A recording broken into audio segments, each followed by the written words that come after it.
All right, coordinate geometry, learning target number 5, partitioning a line segment. Congratulations on completing the first 4. If this is your 5th one, if you're following along in order and working towards that B.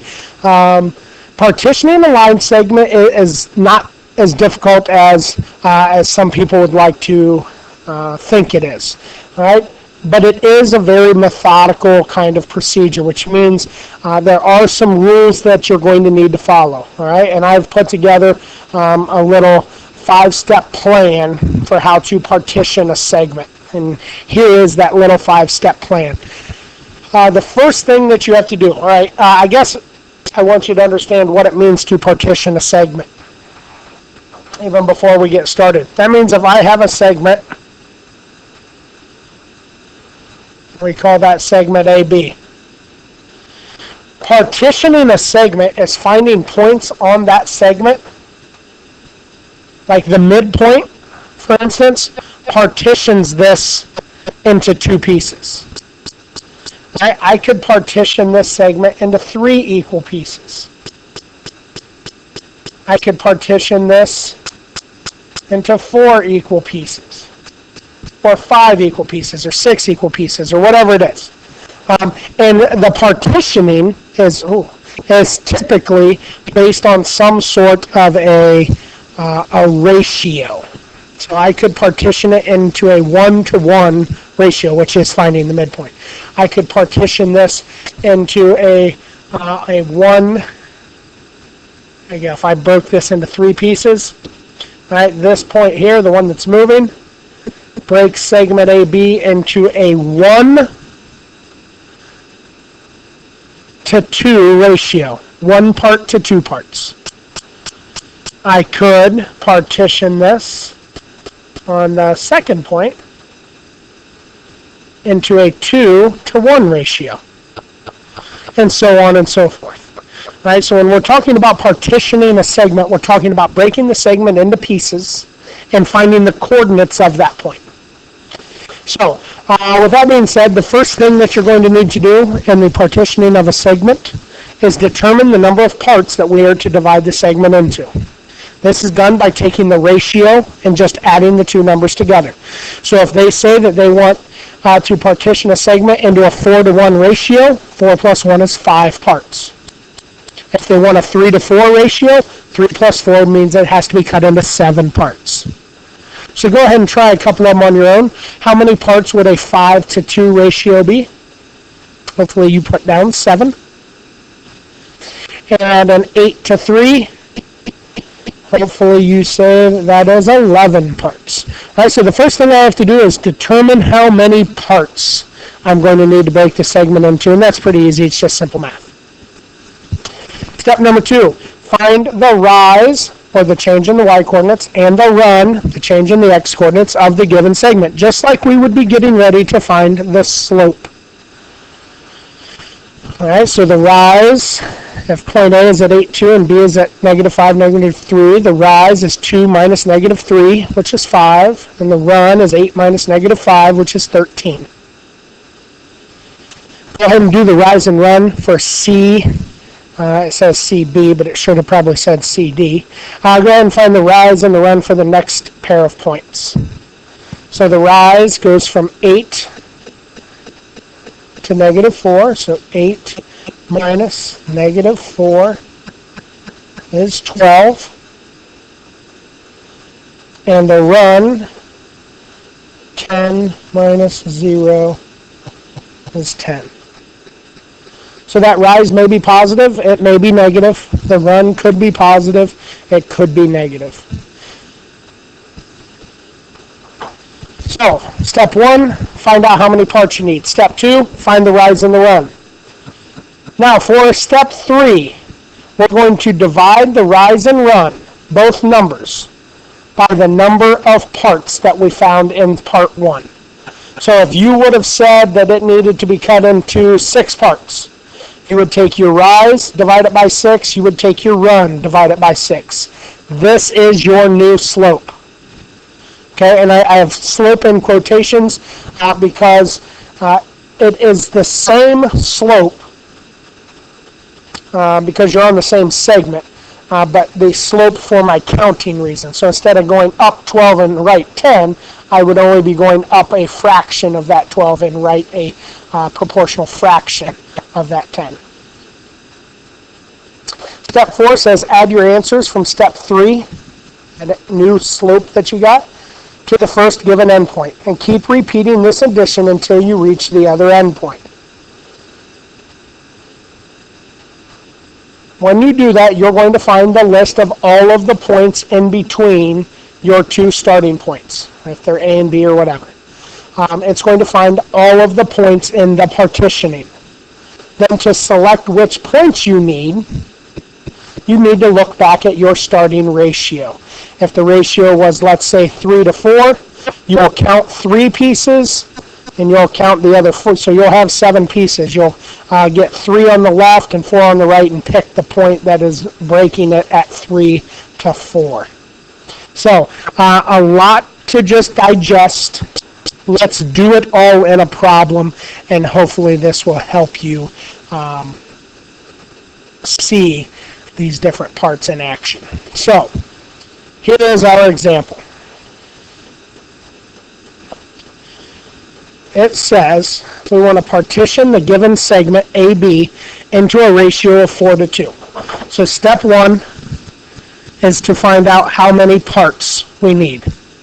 So the ratio is 4 to 2, so 4 plus 2 equals 6 parts. So that's easy enough. Find out how many parts you need.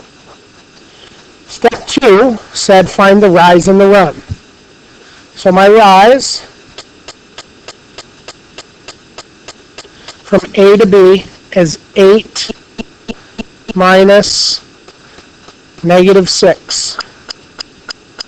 8 minus negative 6 is 14. My run is 12 minus negative 8.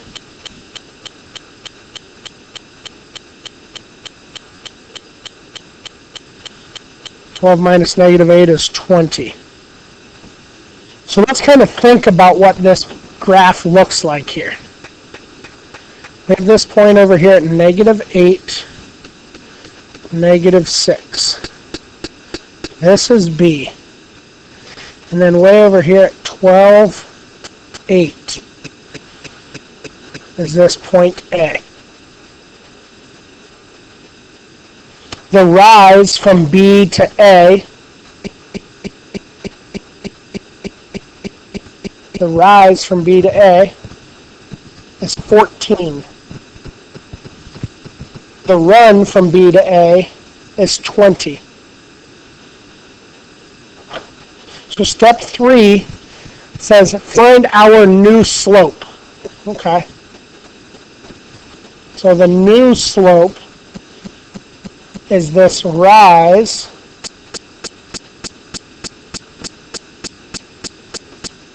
is going to be the old rise 14 divided by the number of parts. So I'm going to do 14 divided by 6. Ooh, which is, that's an ugly decimal, isn't it? 14 divided by 6. I'm just going to grab my handheld calculator for some of these instead of taking the time to open it up on the computer again. What decimal is that? 14 divided by 6 is 2.333333. Alright, my run was 20, but I'll divide it by 6. And that is 3.33333. Or 2 1/3 and 3 1/3. All right. So now I can look at this one of two ways. All right. I'm looking at the segment as going from B to A. So I'm going to start at B, which is the point negative 8, negative 6. And I'm going to go all the way until I get to point A, which is going to be at the point 12, 8. And along the way, I have to break this into a ratio of 4 to 2. So I need to put 5 points in between. So I'm going to call this P1.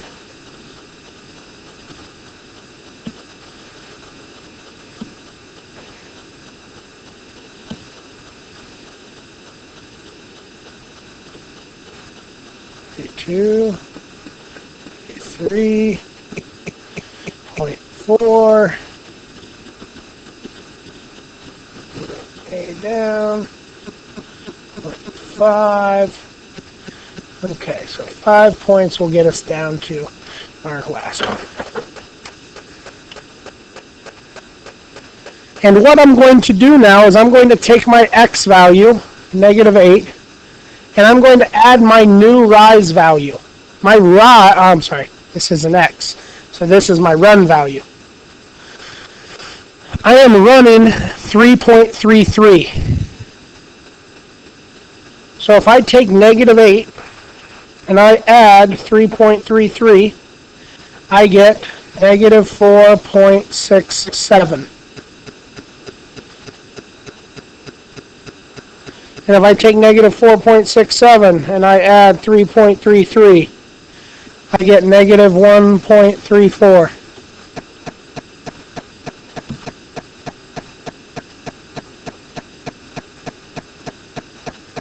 And I take -1.34 and I add 3.33 again. And I'm just going to keep, I get 2. And then I add 3.33 again. I get 5.33. And I add 3.33 again. I get 8.66. And I add 3.33 again, and I get 12. So I've started at B, and I just repeatedly keep adding this same value over and over and over and over again until I get to the end. Okay, my rise, or my y coordinate, is 2.33. So I'm going to start at -6. I'm going to go up 2.33. So -6 plus 2.33 is -3.66. And I add 2.33 again. And I get -1.34. And I add 2.33 again. And I get 1. And I add 2.33 again. And I get 3.33. And I add 2.33 again, and I get 5.66. I take 5.66 and I add 2.33 again, and I get 8. So all of the points that partition my segment are now listed, which means this P1 at like right here. Right? If I look for P2, it's kind of down in here. P3, I guess 2, 1. And then 5 something would be another point, and then another point. So I've broken this point along the way into a whole bunch of pieces. And if you want to find the ratio that is 4 to 2, I now just count. This is 1, 2, 3, 4. This is my answer. And here is 1, 2. There's the break of 4 points to 2 points. I have 4 above it. I have 2 below it. If I would have just changed my question altogether, everything stayed the same, but I wanted the 2 to 4 ratio. Then I would take, here's point 1, here's point 2, here's my answer, here's point 1, 2, 3, 4. That would then break it into a 2 to 4 ratio, as you can see down the right side. So I would have picked 0.2 instead of 0.4. All right, and that's kind of the case, whatever that ratio is, anything that would have added up to 6. Right, if I wanted this point here, I guess I can probably label these for you. So B is where I started. P1, this ratio would be 1 point above, and there are 1, 2, 3, 4, 5 points below. So point 1 breaks this into a 1 to 5 ratio. Point 2, this has 2 points above it, 4 points below it. Point 2 breaks this into a 2 to 4 ratio. Point number 3 has 3 points above it, 3 points below it. It breaks it into a 3 to 3 ratio, which is also a midpoint. Anytime that ratio is the same number, it's also a midpoint. Point 4 has 4 points above it, 2 points below it. That's a 4 to 2 ratio. Point number 5 has 5 points above it, 1 point below it. That's a 5 to 1 ratio.